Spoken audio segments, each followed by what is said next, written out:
Hello welcome back to my channel. Actually ಇವತ್ತು ನನ್ನ day 4 ನಾನು ಮೇಕಪ್ ಕ್ಲಾಸ್ಗೆ ಹೋಗ್ತಾ ಇರೋದು ನೀವು ನೋಡ್ತಿದ್ದೀರಾ ಅಲ್ಲ.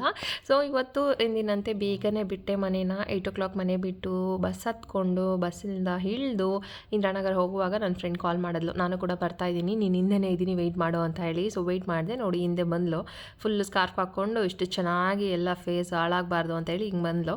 ಸೊ ಫೈನಲಿ ನಾವಿಬ್ಬರು ಕ್ಲಾಸಿಗೆ ಹೋದ್ವಿ, ಕ್ಲಾಸ್ ಅಟೆಂಡ್ ಮಾಡಿದ್ವಿ. ಇವತ್ತು ನಮಗೆ ದೀಪಿಕಾ ಮ್ಯಾಮ್ ಬಂದು ಸಿಂಪಲ್ ಮೇಕಪ್ ಲುಕ್ ಯಾವ ರೀತಿ ಮಾಡ್ಕೊಳ್ಳೋದು ಅಂತ ಹೇಳ್ಕೊಟ್ರು. ಸೊ ನೋಡ್ತಿರ್ಬೋದು ಇಲ್ಲಿ ಪೂಜಾ ಅನ್ನೋ ಒಂದು ಮಾಡೆಲ್ನ ಕರೆಸಿ ಅವರು ಹೋಗಿ ಮೇಕಪ್ನ ಮಾಡಿದ್ರು. ಅದಾದಮೇಲೆ ಸ್ವಲ್ಪ ಬ್ರೇಕಲ್ಲಿ ಹಾಗೆ ಸ್ವಲ್ಪ ಕಾಫಿನ ಟ್ರೈ ಮಾಡೋಣ, ಇವ್ರು ಆಗ್ತಿದ್ದ ಸ್ಟೈಲ್ ನೋಡೇ ಕಾಫಿ ಟ್ರೈ ಮಾಡೋಣ ಅಂತ ಬಂದ್ವಿ. ಕಾಫಿ ಚೆನ್ನಾಗಿತ್ತು, ಎಲ್ಲ ಕುಡಿದು ಮತ್ತೆ ಕ್ಲಾಸ್ಗೆ ಹೋದ್ವಿ. ಪ್ರಾಕ್ಟೀಸ್ ಇತ್ತು ಇವತ್ತು ನಮಗೆ. ಐಲೈನರ್ನ ಯಾವ ರೀತಿ ಹಾಕಬೇಕು ಅಂತ ಹೇಳಿ ಪ್ರಾಕ್ಟೀಸ್ ಮಾಡಿಸಿದ್ರು. ಸೊ ಕಂಪ್ಲೀಟಾಗಿ ಅದನ್ನೆಲ್ಲ ಮಾಡಿ ಅಲ್ಲಿಂದ ವಾಪಸ್ಸು ನಾವು ಕ್ಲಾಸ್ ಮುಗಿಸ್ಕೊಂಡು ಮನೆಗೆ ಹೊರಟ್ವಿ. ಇಷ್ಟೇ ಇವತ್ತಿನ ವ್ಲಾಗು. ಸೊ ನೆಕ್ಸ್ಟ್ ವಿಡಿಯೋ ಅಲ್ಲಿ ಸಿಗ್ತೀನಿ. ಬಾಯ್.